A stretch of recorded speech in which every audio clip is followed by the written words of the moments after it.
Bonjour. Alors, qu'est-ce qui se passe? Je vais vous expliquer. L'autre jour, je vous ai dit qu'on avait des très très gros châtaigniers. Donc là, je suis au pied de l'un d'eux. Je vous avais dit qu'il y en avait un là.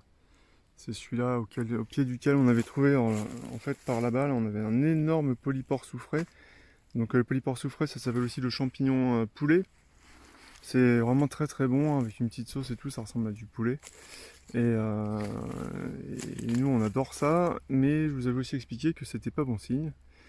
Quand un arbre a des polypores soufrés au pied, c'est souvent qu'il est pas loin de la fin de sa vie. Et surtout celui-là là, qui est très penché, comme ça. Je m'attendais à ce qu'il tombe un jour ou l'autre. Bon, ce qui n'est pas le cas, là, bien sûr.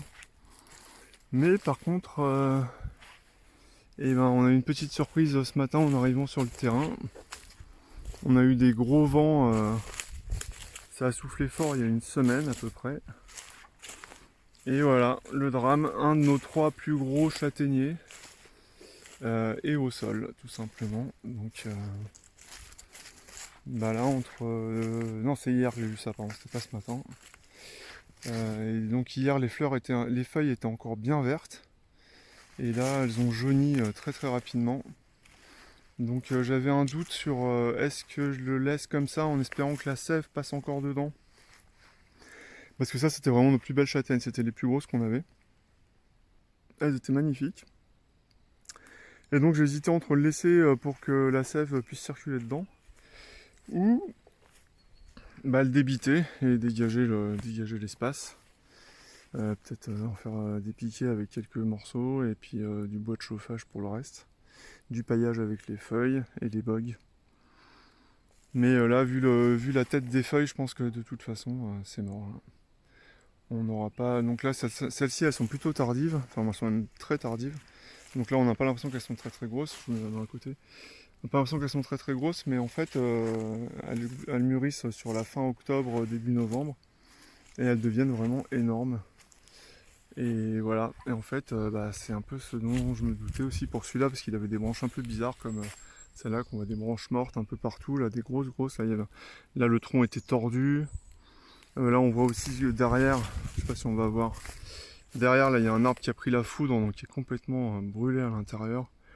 Donc je me demande si celui-là n'avait pas pris un petit peu, et quand on regarde vraiment le tronc, en fait, il était creux à l'intérieur. Donc la sève passait que par l'extérieur, il est vraiment complètement creux. Et il est entré dans sa chute un de ses fils, hein, j'imagine. Bon, là, on voit qu'il y en a un autre qui pousse là doucement. Là. Donc, il va être remplacé, hein, à la souche. Donc, en fait, il y a encore les racines. Donc, du coup, celui-là, il risque de pousser très vite. Bon, sauf qu'il y en a un autre derrière. Là, c'est pas chez nous, c'est le terrain d'un voisin. Donc, il va manquer de place pour pousser. Mais sinon, il pourrait pousser vraiment très très vite. Ou il poussera un peu de travers, je sais pas, on verra. Mais là, ouais, il a vraiment été déraciné. Il a été entraîné par les. Je pense que c'est les branches de celui-là qui ont entraîné celui-là. Donc, celui-là, il aurait pu donner assez rapidement, même il donnait déjà, je me souviens plus. Mais là, c'est mort. Et alors, le problème qu'on a aussi, c'est que du coup, ça a écrasé. Donc, j'avais mis un. J'ai fait tout le tour du terrain en fait avec un grillage. Je ferai une vidéo là-dessus pour vous expliquer un peu ce que j'ai fait. Mais j'ai mis du grillage à moutons parce qu'en fait, vous voyez, il y a de la forêt là. Et en fait, on est dans une région où il y a de la forêt partout, partout, partout. On est entouré de forêt.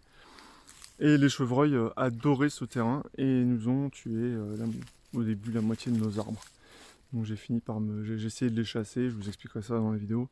Les chasser, pas au fusil, hein, mais de les faire partir du terrain. Et il n'y avait rien à y faire, donc ils revenaient systématiquement, ils mangeaient nos arbres. Donc j'ai fini par faire une barrière avec un grillage à moutons. Et là, le problème c'est que du coup ça a écrasé le grillage. Donc là j'ai rajouté de la ficelle bleue ce matin là, pour essayer de les dissuader de passer, mais je pense que ça va pas suffire. Donc je vais mettre 2 piquets de là-bas jusqu'ici que je vais électrifier. Pour les empêcher de passer, parce que ce dont on s'est rendu compte, je vous amène un peu plus loin et je vous rejoins tout de suite. Donc voilà, là, on est, vous voyez là l'arbre qui est couché, donc je suis à une vingtaine, une trentaine de mètres. Et voilà ce qu'on a trouvé ce matin. Donc là, il y a ce châtaignier là qui commence à faire tomber ses châtaignes, donc on ramassait les châtaignes. Et qu'est-ce qu'on a vu? Alors, est-ce qu'on les voit? Hop! Et il y en a une autre là. Ici, Une petite boule de crotte de chevreuil. Donc là, ça fait 4 ans que j'ai fait la barrière, 4 ans qu'on n'a pas d'intrusion. Et il y avait aussi des traces de pattes là. Bon, évidemment, ce matin, c'était. J'en voyais partout des crottes, et puis là, j'ai du mal à les retrouver. Bon, je sais pas pourquoi, peut-être je suis pas au bon endroit. Et voilà, il y a aussi des traces de pattes comme ça. Hop là, il y a de l'ombre là. Traces de pattes de chevreuil. Et la terre était bien meuble ce matin. Donc bah, ils reviennent. Donc voilà, il faut absolument que je protège parce que le moindre trou, en quelques jours, en fait, ils sont tout le temps dans cette forêt là. Hein. J'en ai déjà vu plusieurs fois là. Et avant qu'il y ait la barrière sur notre terrain, ils y étaient tout le temps, ils adoraient ce terrain. Donc bah, il faut absolument que je bouche ce trou. Voilà, c'est un petit trou de souris. Hein. Il y a 600 mètres de, ou 550 ou 600 mètres de barrière tout autour du terrain. Et il y a un petit trou de souris, mais après, en plus, c'est vraiment côté forêt-forêt. Là-bas, il y a une route qui passe, donc ils passent assez rarement là-bas, sauf quand ils sont poursuivis par des chiens de chasse, où ils arrivent du terrain en bas, ils essayent de passer.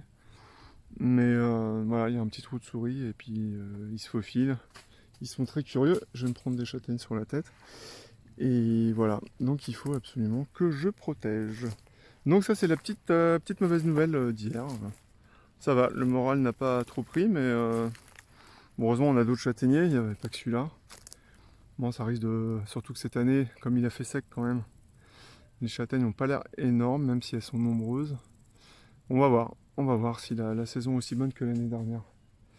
Et je vous dis à bientôt. C'était un peu une version vlog là. Peut-être que je ferai ça de temps en temps si ça vous intéresse. À bientôt!